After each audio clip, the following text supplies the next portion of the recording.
Punggung punggung punggung punggung. Eh, ada semuanya. Halo semuanya.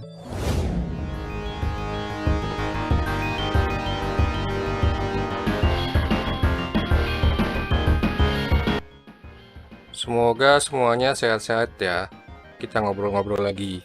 Mudah-mudahan ada hal yang baik yang bisa diambil dari kisah ini. Kayaknya banyakan buruknya sih. Lanjut lagi nih kita ngobrol-ngobrolnya. Sampai di mana kemarin? Lupa gue. Jadi gue dulu SMA milih untuk masuk A1. A1 tuh fisika. Zaman dulu tuh A1, A2, A3, A4. Fisika, biologi, sosial, sama bahasa. So, biasanya semua sampai A3, sampai sosial doang. Soalnya kan dulu waktu kecil pasti mikirnya, oh gue pengen jadi presiden, pengen jadi insinyur, pengen jadi dokter gitu. Yang gitu-gitu profesinya gitu. Nggak ada profesi jadi komikus, nggak ada. Apalagi YouTuber gitu, boro-boro gitu. Profesi-profesi yang boleh dibilang masa depannya cerah lah, kata orang-orang gitu. Kelas 2 SMA menjelang kelas 3 itu kan masa-masanya galau ya. Akhir kelas 2 lah maksudnya. Kayaknya hampir semua anak-anak SMA gitu. Gue sama teman-teman gue juga gitu. Pada galau mikirin, gue ntar mau lanjutin kemana ya? Gue mau jadi apa ya gitu. Nah, pada saat itu gue udah tentu saja kerancingan komik dong. Cukup jelas gitu. Gue mau jadi apa ntar gitu. Jadi komikus kan. Cuman gue nggak tahu ini jalurnya mesti kemana gitu. Kalau di Indonesia mesti kemana gitu, pendidikannya apa gitu, nggak tahu gitu. Nah itu gue mulai nyari-nyari gitu, nyari tahu kan. Nah terus guru kimia gue, Bu Haryati, ngomong sama gue, kamu mah paling masuknya seni rupa gitu. Hah, seni rupa? Emang ada kuliah seni rupa? Seni rupa bu? Di mana tuh bu? Itu Fakultas Seni Rupa dan Desain di Bandung. Senior kamu ada yang masuk sana? Bandung mana? ITB. Wah ada bu, iya. Coba aja cari-cari tahu, dia bilang gitu. Langsung, oh kuliah seni rupa. Mungkin selangkah lebih lanjut untuk mencapai cita-citaku gitu. Mikirnya gitu. Iya, kayaknya beliau tahu gitu, gue ada kecenderungan ke sana gitu. Kan kadang-kadang kalau misalkan mata pelajaran yang mesti ada gambarnya dicontek sama anak-anak, gue suruh ke depan gambar di papan tulis. Mulai cari-cari tahu kan, di Indonesia tuh universitas yang ada fakultas seni rupa dan desainnya apa aja gitu kan.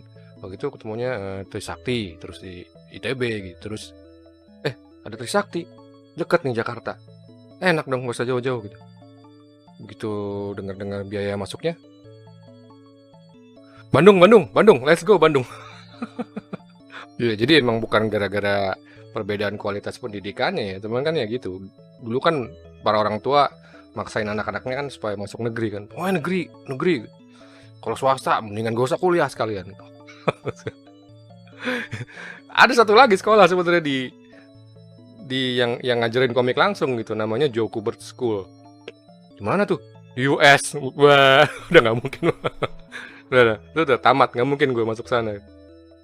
Nah, terus kan makin cari tahu ya. Masuk fakultas seni rupa tuh ujiannya gimana sih? Dengar-dengar cari tahu, masuk seni rupa itu ujiannya ada dua. Satu ujian teori sedikit, yang kedua ujian menggambar, praktek. Ini yang paling penting. Bukan? Bentar. Ujian teori maksudnya UMPTN. Dulu namanya UMPTN, sekarang apa ya? SMBPTE bla bla bla gitu. Gua nggak tahu sekarang singkatannya apa. UMPTN dulu kalau ujian nasional gitu. Ujian masuk perguruan tinggi negeri. Lupa gue. Iya, jadi mesti ikut UMPTN. Kagak. Ujiannya beda sendiri, ujiannya mandiri seni rupa. Jeng gitu. Oh gitu. Yang penting nilai ujian prakteknya bagus. Oke kalau gitu. Oke gue sip, latihan gambar beres pokoknya. Nah, masalahnya gue tuh, kita nyimpang sebentar, guys. Ini sangat penting. Misalkan lu punya cowok, punya temen, punya anak, punya pacar. Coba lakukan tes ini sama dia. 2 tes yang perlu lo lakuin. Tes pertama, suruh begini. Gini ya. Nih, begini. Sama suruh begini. Gini loh. Nih. Jelas ya, lipat tangan. Nah, ini ya. Kalau misalkan ini tes untuk mengetahui seberapa dominan otak kiri sama otak kanan lo. Kalau misalkan jari jempol kiri berada posisi paling atas, kayak gue, itu udah lampu kuning guys. Lampu kuning pertama. Nah, misalkan tes berikutnya, yang lipat tangan gini, kalau tangan kirinya juga di atas tangan kanannya, berarti itu udah lampu merah guys, double kill. Tandanya dia adalah seorang yang tengeneng.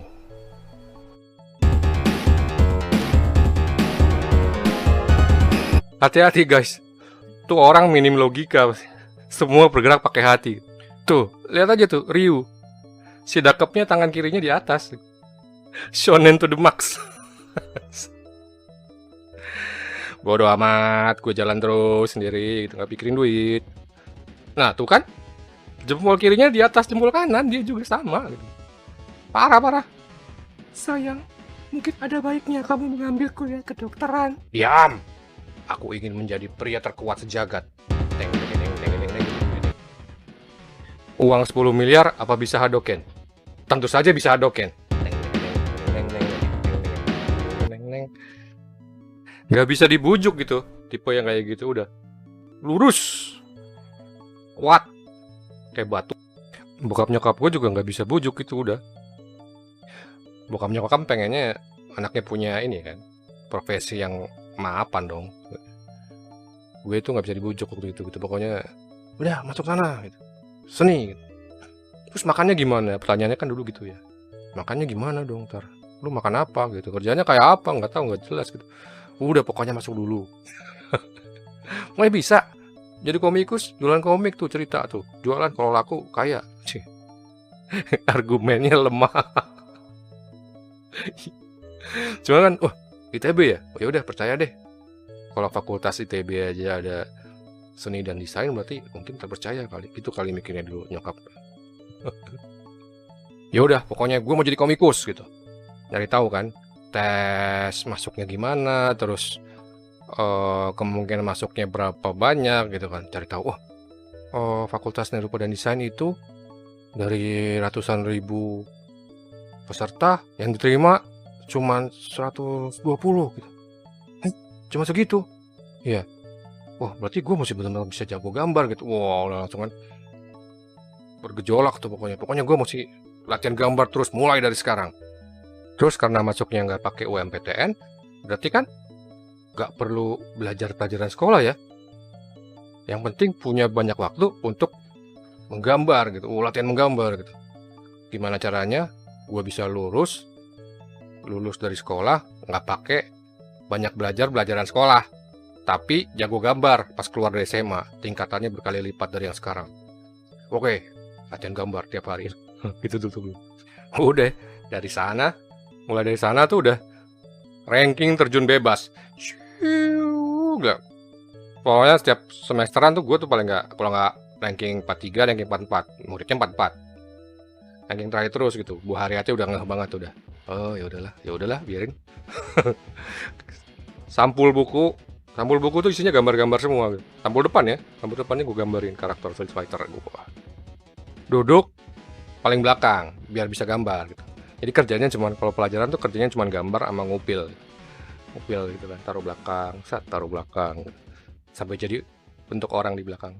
Ya nilai turun terus. Pada saat itu gue ngerasanya bukan karena malas sih. Ya emang nggak malas gitu.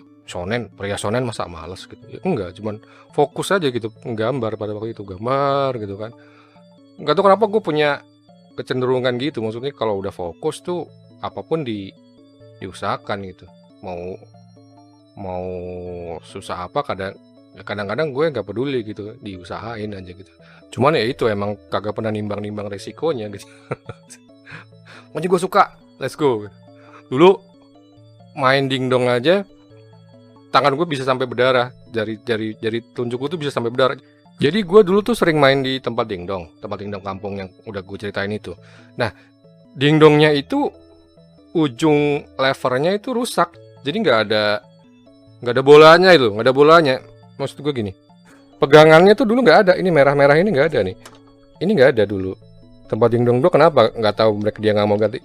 Jadinya gini, ulir isinya, ulir. Nih, ini tajam bro.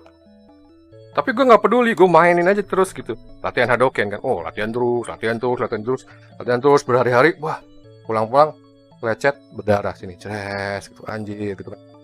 Lah, oh ya udah biarin aja gitu. Besok datang lagi, latihan. Pakai Tensoplas. Kayak ini, luka-luka pertarungan gitu kan. Ya.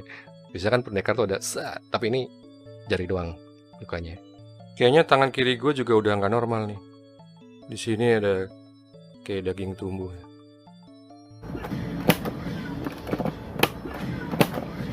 Singkat cerita, perjuangan gue berlanjut ke usaha untuk masuk fakultas seni rupa. Gitu.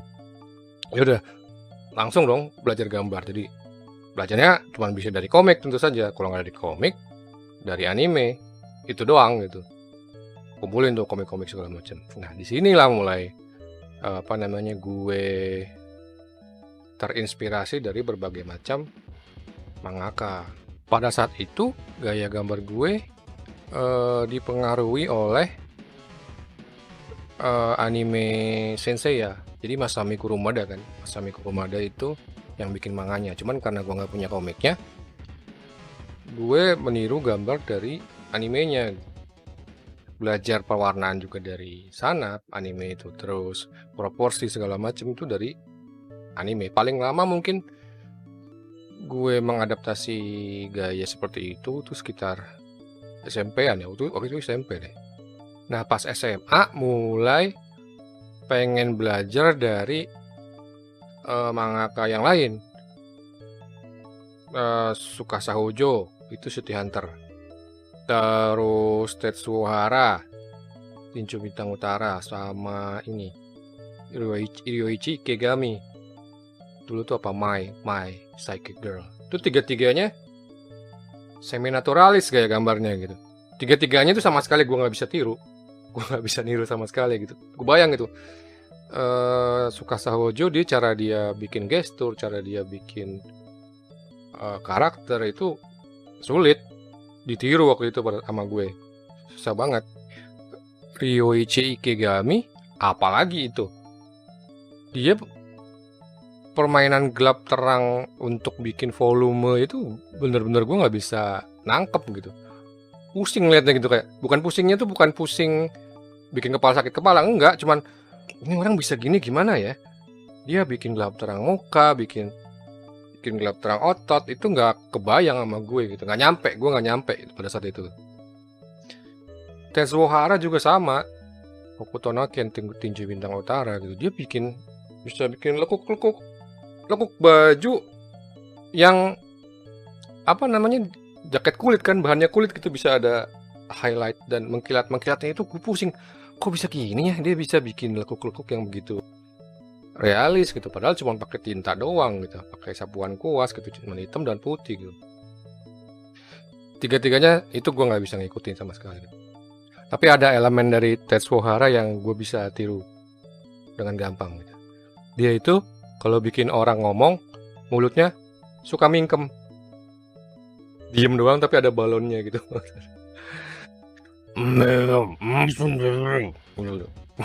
Gimana bisa keluar suara dari belok cingkem?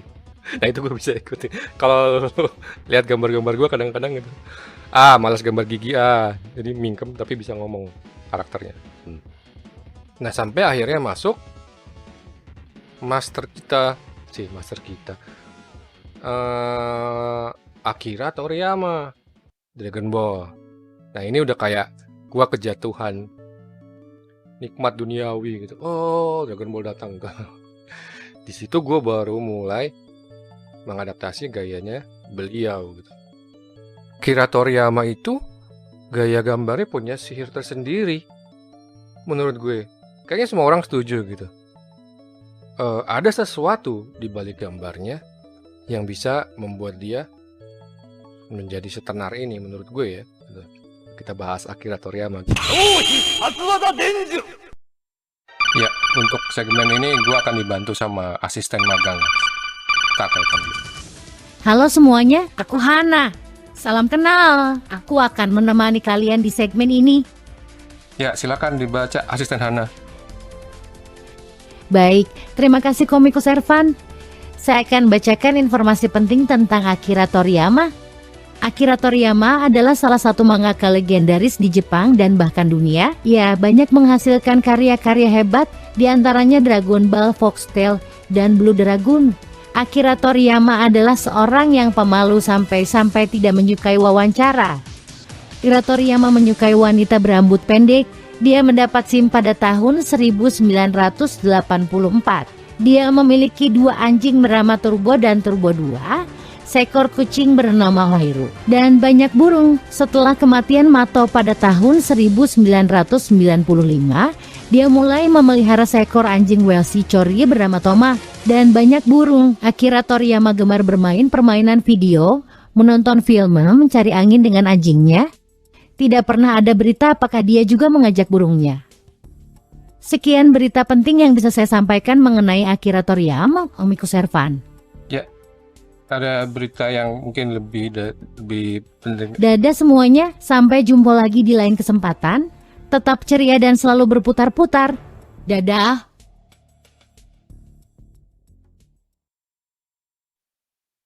Sorry guys, maklum anak magang. Lanjut. Yang menjadi keistimewaan gaya Akira Toriyama adalah gaya gambarnya bersahabat dengan rentang usia yang luas. Maksudnya gini, pernah coba niru gambar tinju bintang utara, Kenshiro gitu, atau Superman gitu? Mungkin sampai umur 40, seumur gue gini, masih belum bisa gambar karakter-karakter itu sampai jadinya bagus, sampai jadinya kayak aslinya gitu.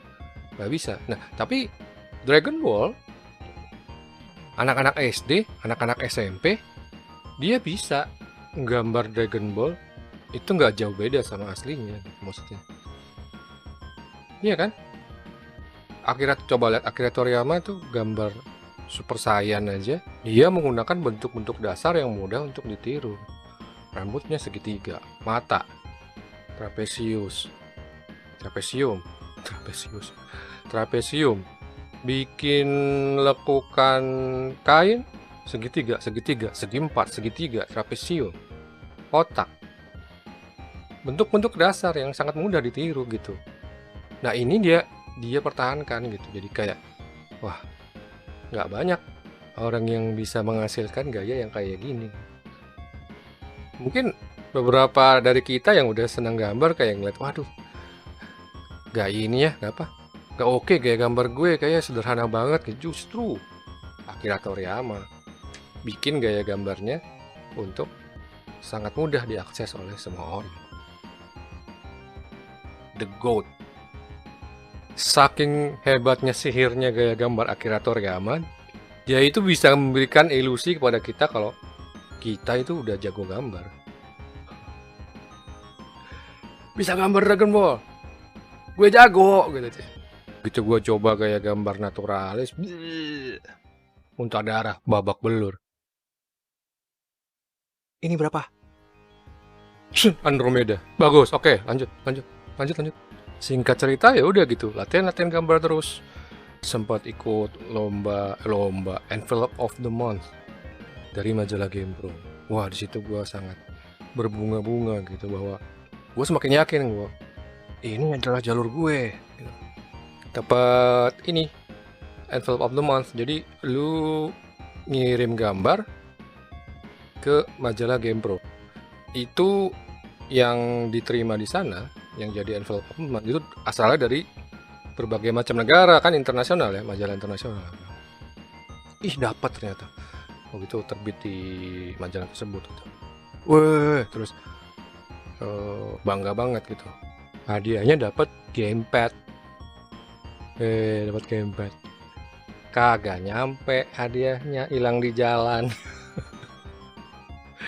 Gua nggak tahu hilang di mana, di kantor pos apa di mana, gua nggak ngerti lah, pokoknya nggak nyampe. Wah, sedih banget. Capek-capek gambar, tapi lumayan, semakin pasti gua pengen tahu gua. Semakin tahu semakin pasti bahwa ini jalan hidup gua di sana. Arahnya ke sana. Jelas, mari kita capai. Hasilnya majalahnya dibawakan, ditunjukin ke kepala sekolah. Pak, ini Ervan nih dapat Handful of the Month. Wah, gila. Hebat kan, Pak? Gitu. Iya. Oh, iya. Udah gitu doang. nggak ada kelanjutannya. Ya, biasa kan kalau juara matematika internasional kan, wah gila. Dapat apa kayak gitu, dapat. Kalau gambar doang lewat. Seperti kayak di meme-meme itu. Kisahnya berlanjut kepada lulusan SMA. Lulus juga gitu. Ya tentu saja lulus gitu. Aku sudah memperkirakan ini semua. Semua adalah bagian dari rencana besarku. Lulus tipis aja anjir. Nem SD gue lebih gede daripada nem SMA gue. SD itu 5 pelajaran. SMA 6, 7 ya. Tapi gedean nem SD gue. Ampun. Datanglah ke Bandung. Kota idaman. Ih, gimana gak enak ya bro.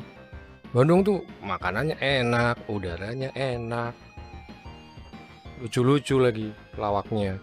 Ya itu udah kayak salah satu momen dalam hidup gue yang paling menyenangkan gitu, tinggal di Bandung. Ditambah lagi gue dalam perjalanan mencapai cita-cita kan. I'm on my way. Orang-orang belajar persiapan UMPTN, gue belajar gambar buat masuk ujian seni rupa. Waktu itu ujiannya kalau nggak salah di SMA 1 Dago. Ya ujiannya di sana. Setelah ujian teori beres, ujian praktek beres, udah pengumumannya beberapa bulan kemudian. Waktu itu pengumumannya ada di koran Pikiran Rakyat gitu. Jadi kita lihat koran untuk pengumumannya gitu. Nah, sekitar 120 orang diterima di Fakultas Seni Rupa dan Desain. Nah, itu jadi hari paling penting dalam hidup gue gitu. Nama-nama yang diterima di Fakultas Seni Rupa dan Desain. Gue baca, nama gue ada di nomor. Gue baca lagi kan, 2 kali, 3 kali.